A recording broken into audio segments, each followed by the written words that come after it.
من جمالها بسم الله ما شاء الله. بقت بتخطف يا جماعه، اول ما باجي اخرجها من الفرن بتتخطف مني على طول. يعني بتاع تسليم الاوردرات سلمتها الحمد لله. وباقي برضو هنا اوردر اهو. دي برضو الاوردر، وديت الحجم الصغير دي اوردر. تمام. لكن بتاعت ولادي شوفوا قطعناها، اللي انا وريتها لكم دلوقتي. شوفوا شوفوا يا جماعه ما شاء الله. والميني بيتزا دي برضو اللي باقيين اللي باقيين. تمام. عايزين تشوفوا عملناها ازاي؟ تعالوا يلا وانا اقول لكم. يلا نبدا مع بعض بسم الله. هنبتدي الاول بالصلصه بتاعه البيتزا، هنحطها على النار. معايا ايه؟ معايا بصل، ماشي، بصلتين حلوين وسط، ومعايا طماطمتين وسط. هحط عليهم 3 معالق ميه واحطهم على النار. هسويهم الاول على النار، معلقتين او 3 ميه يا جماعه، ما تكتروش ميه لان الطماطم بيبقى فيها سوائل ميه، والبصل برضو لما بيتحط على النار بينزل سوائل. تمام. هنزل عليهم على البصل والطماطم. هنزل عليها لو عندك توم صحيح اللي هو السليم يعني هتنزلي عليها 4 فصوص توم. انا ما عنديش، فهحط معلقه شاي كده توم، معلقه من معلقه الشاي توم. تمام. بس ما تزوديش عليها اي حاجه تاني.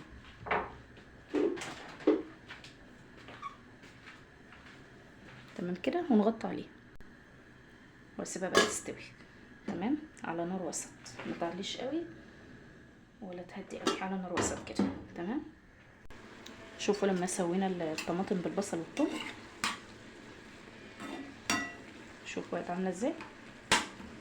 دقيقه واحده واطفي على النار واسيبها لما تهدى خالص، وتضربيها بقى تنعميها بالهاند بلندر او بالكبه او مفرمه صغيره ايا كان.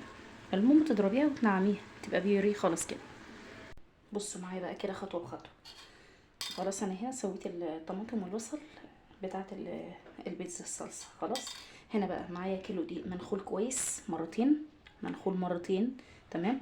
وهنا معايا كوبايه ميه نزلت فيها 4 معالق سكر لعيار الكيلو يا جماعه، 4 معالق سكر. وهنزل عليهم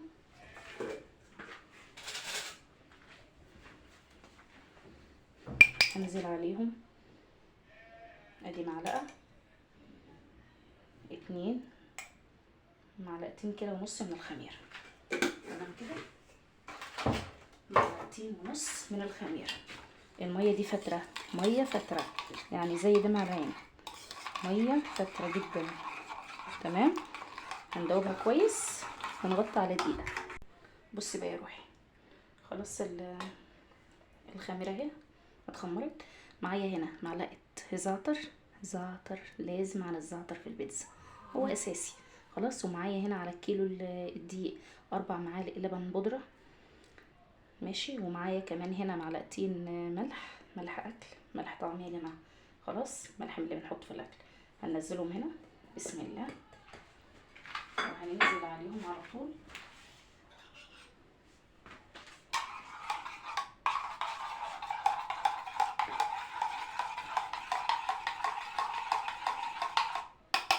وهنزل عليهم على طول بالايه، بالخليط ده. الخميره معايا بتاع الخميره دي انا ما غيبتهاش لان انا متاكده انها يا جماعه. الحمد لله يعني. بسم الله. وانزل بايدي وانا غاسله ايدي كويس. وبعدين ما بعرفش البس جلافزات يا جماعه، ما بحسش بالحاجه غير لما بمسكها بايدي كويس، احس بالعجينه كويس وانا ماسكاها. تمام.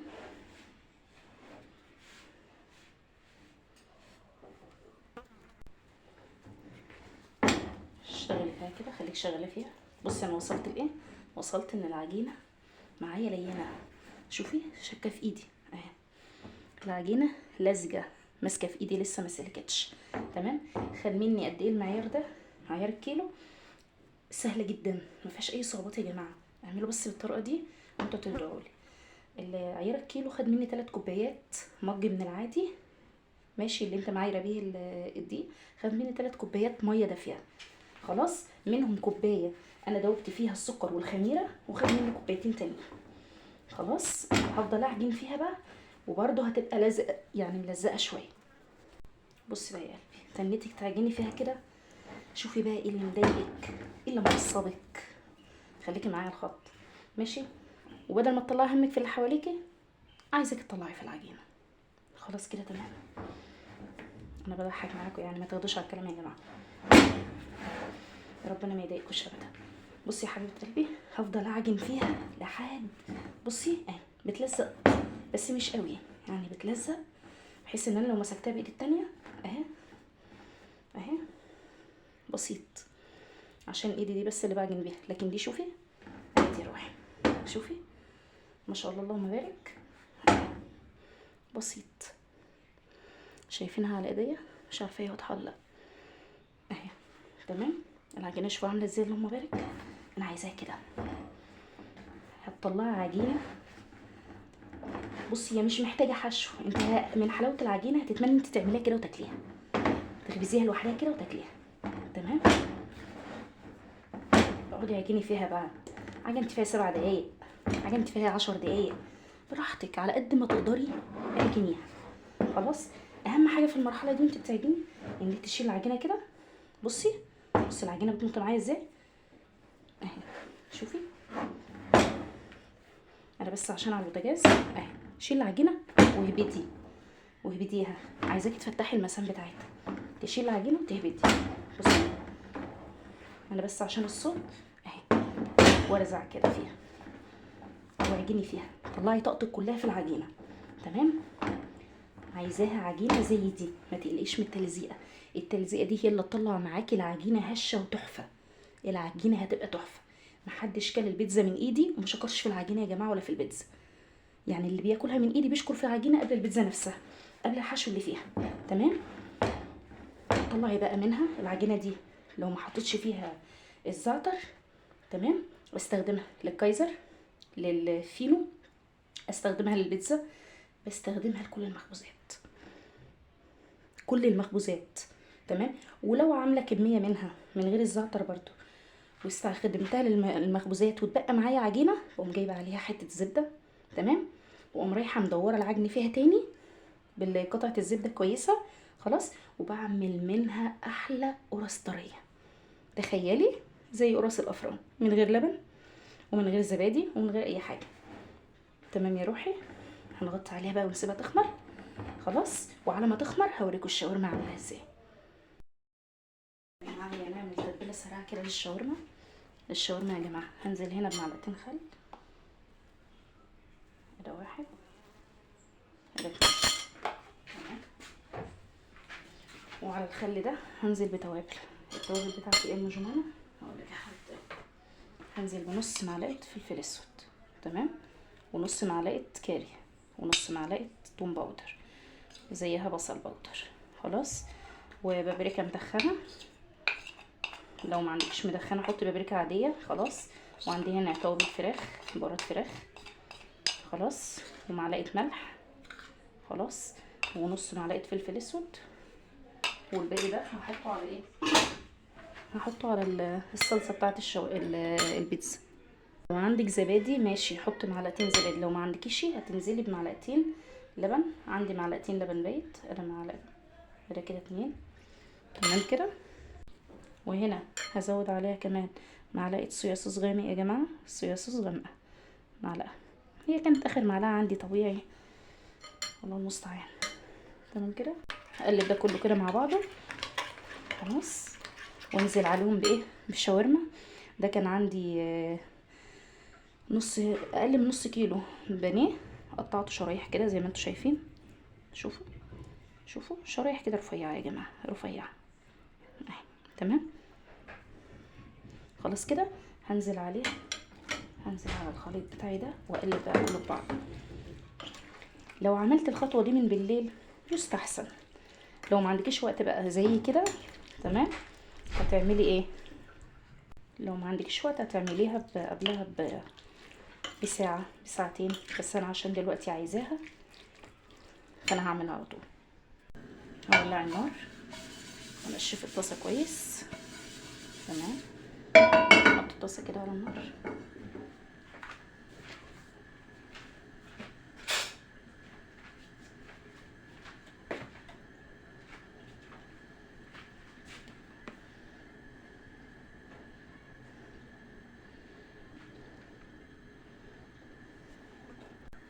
هنزل في الطاسه بمعلقه زيت، ما تكتريش زيت، معلقه واحده بس، عشان الزيت الكتير هيعمل عازل ما بين الشاورما وما بين العجينه.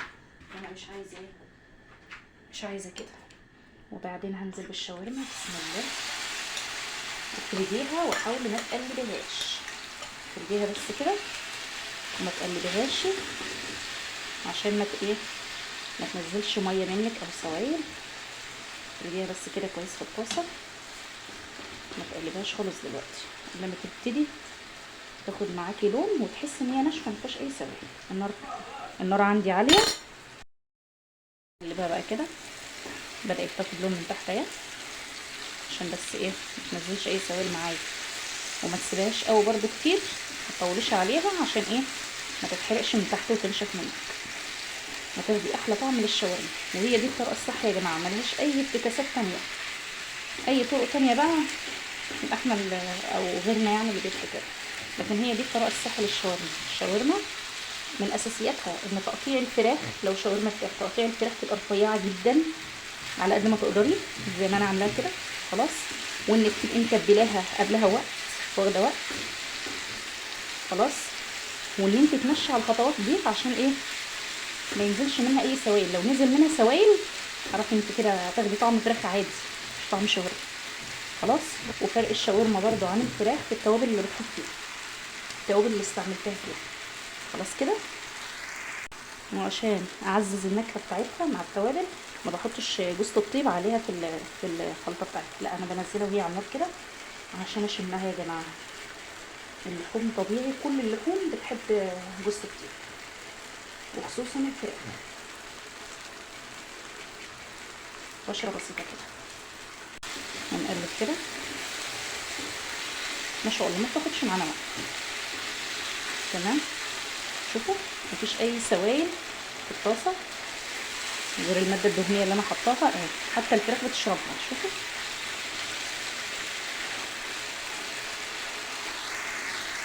هنا خلاص الشاورما اهي استوت تماما، مفيش اي سوائل ولا فيها اي حاجه.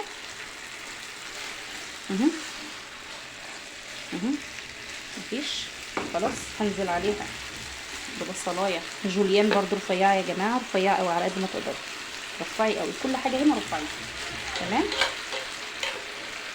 ناخدها كده تقليبه وبرضو على نار عاليه. شوفوا ما هديتش النار لان لو النار هدت هتنزل منك ميه.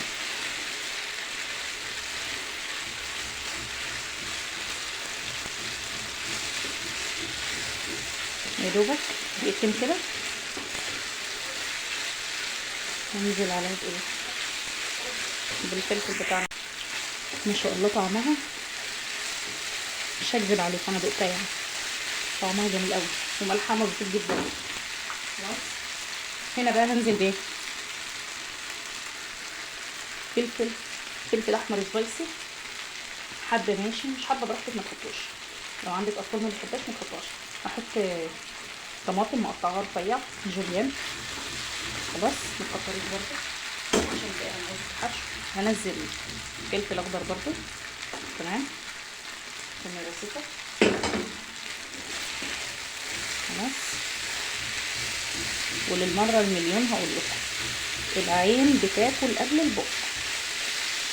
تمام، يعني حاولي تدخلي في كل اكلك الوان، مش شرط اجيب فلفل ملون، معلش مع احترام الناس كلها يعني، مش شرط اجيب فلفل ملون بالشيء الفلاني دلوقتي يا جماعه وغالي عشان ادخل الوان في الاكل. لا، انا باللي موجود عندي هدي الوان في الاكل. تمام، وبعدين هي دي الطريقه الصح. ما فيش شاورما من غير فلفل وبصل وطماطم يعني ما تبقاش شاورما. خلاص كده الشاورما معايا خلصت. لازم بقى تبرد على ما اجهز العجين. تمام، هطفي عليه. هنا ضربت الصلصه بتاعه البيتزا كويس، نعنتها على قد ما قدرت خلاص. هنزل عليها توم باودر وبصل باودر خلاص،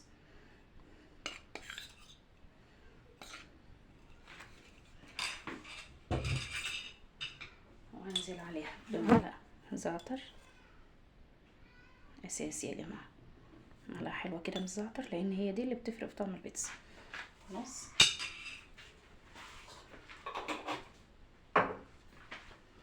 وهنزل عليها بزيت زيتون بسم الله حوالي معلقتين كده زيت زيتون.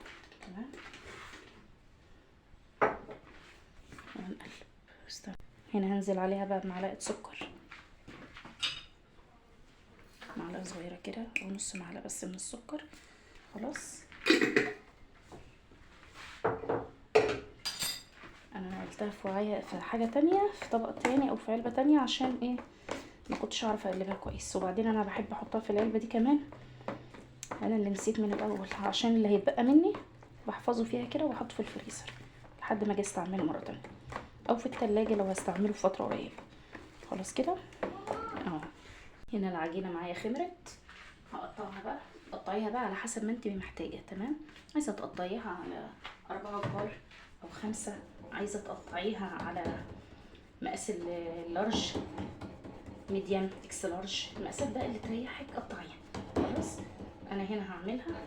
انا جبت صاجه كبيره عشان اعمل فيها البودر كله مره واحده واريح دماغي. تمام، خلاص كده بعد ما خرمتها بالشوكه هاجي بقى هنا اخد الصلصه بتاعتها. خلاص، واحط كده وافرد. تمام، الصلصه بالزعتر كده، افردي طبقه خفيفه ما تقليهاش. تمام، وكالعاده بنتي مرزله عليا. بعد ما خلاص فردنا على الصلصه، الراعي الرسمي بتاعنا بقى الجبنه يا جماعه. الجبنه اللي انا نفسي دايخه من جمال الجبنه دي، جميله قوي، طعمها طبيعي قوي قوي. عارفين الجبنه دي ايه؟ دي ميكس جبن، طعمها طبيعي جدا. وهنا ده شيدر، موتزاريلا يا جماعه، موتزاريلا الراعي الرسمي، موتزاريلا فريش، موتزاريلا فريش. يعني بصي انا جربت جبن كتير، بس زي موتزاريلا فريش ما لقيتش بصراحه في الطعم، في الطعم الطبيعي بتاعها، في جمال المطه بتاعتها يا جماعه. انا بصراحه كان نفسي يبقى عندي الحريف، بس لسه طالباه في الاوردر والله ما جاتش. تمام، فانا هستعمل منها دلوقتي موتزاريلا فريش اللي هي الطبيعيه النيو، وهستعمل منها اللي هو الميكس، الثلاث جبن مع بعض. تمام، هنحط رشه بسيطه كده من اللي هي الميكس، رشه بسيطه كده فين؟ على الصلصه، ميكس الجبن. تمام، يعني الطبقه اللي تحت دي خليها ميكس، هدوقكوا احلى بيتزا ممكن تاكلوا. وبعدين بعد ما نزلت الفلفل والزيت، بيتزا الحجم الكبير، وهنا برضو بيتزا الحجم الكبير، وهنا الحجم الوسط، وده ميني بيتزا بس اكبر شويه يا جماعه من المين بيتزا، يعني اكبر شويه. الميني بيتزا بتبقى صغيره وهشه بقى، وايه ما شاء الله اللهم بارك. شوفي العجينه بتاعتها تحفه، تحفه، يعني تحفه بمعنى الكلمه.